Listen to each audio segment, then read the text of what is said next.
Donc Christophe Coudin, je suis médecin urgentiste et je suis membre de la direction de la Fédération CGT de la santé. Aujourd'hui, là, vous visitez avec une députée l'hôpital de Bourges, les différentes, tout ce qui représente la santé à Bourges. C'est important justement de pouvoir exemplariser les situations. Tout à fait. Bourges est assez emblématique de la souffrance du secteur de la santé aujourd'hui. C'est un hôpital dans une région qui est déjà très défavorisée en termes d'offres de soins, qui manque de médecins, de lits.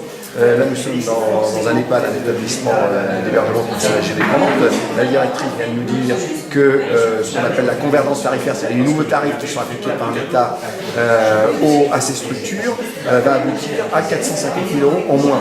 Donc du personnel en moins, 8 postes d'aides-soignantes en moins, alors que déjà le personnel présent est insuffisant vu l'état de dépendance des résidents. Donc on va dans le mur.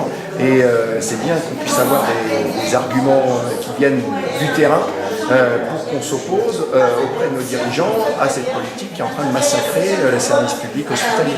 Parce que les urgences sont le miroir grossissant de tous les dysfonctionnements de notre système de santé. Vous savez, les gens viennent aux urgences non pas parce qu'ils ont envie de venir aux urgences, ou ils viendraient pour rien. Vous savez, moi je ne supporte pas que ce soit des élus ou des médecins qui disent que les gens viennent pour rien aux urgences. Ils viennent aux urgences parce qu'ils n'ont pas trouvé de médecin en ville. Et ils viennent aux urgences aussi parce que même s'ils attendent longtemps, c'est l'hôpital et si on a besoin d'une prise de sang, d'une radio, on l'aura. Alors que si on va voir un médecin en ville, il faut prendre rendez-vous, c'est plus long, etc. Et donc aujourd'hui, on a des locaux qui datent il y a 40 ans, qui étaient peut-être adaptés il y a 40 ans, mais qui aujourd'hui reçoivent 2 fois plus de malades. Donc les urgences sont encombrées et il y a moins de lits d'année en année.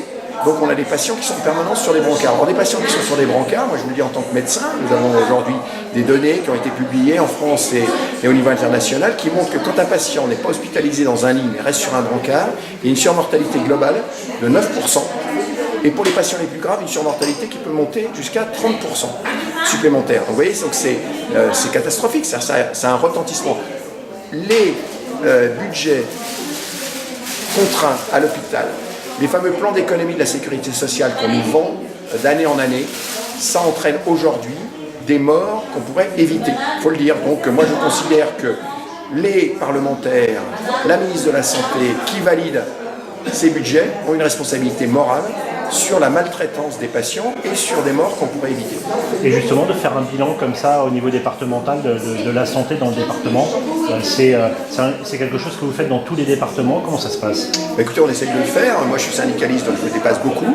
Ce qui est intéressant aujourd'hui, c'est qu'un certain nombre d'élus de la République se déplacent de différents partis pour aller sur le terrain et voir effectivement de leurs yeux, même quand ils ne sont pas spécialistes du secteur, les raisons de la colère des soignants et de la population sur la dégradation du service public hospitalier. Il est clair que dans une région comme la région centre aujourd'hui, qui est très défavorisée, qui est une des régions les plus défavorisées en termes d'offres de soins, que ce soit les médecins généralistes, les hôpitaux, il y a besoin de mesures de rattrapage, donc d'argent. Il va falloir trouver de l'argent pour que les gens qui habitent en région centre puissent être traités au minimum comme le reste de la population. Déjà, c'est difficile dans les autres régions, mais c'est encore pire en région centre. Les propositions qui sont faites, en l'occurrence ici aux urgences pour les 30 lits supplémentaires avec la période estivale qui arrive, ça vous semble jouable, ça vous semble plausible, ça vous semble... Écoutez, c'est toujours mieux que rien, mais c'est du bricolage, puisque ces 30 lits, c'est l'ouverture d'un service qui était programmé, qu'on ouvre un peu plus rapidement que prévu, mais qui était un service qui était destiné à accueillir et à soigner des patients qui sont atteints de cancer. Ce n'est pas les patients des urgences, donc ça fera des lits supplémentaires, mais il est clair que ce n'est pas suffisant.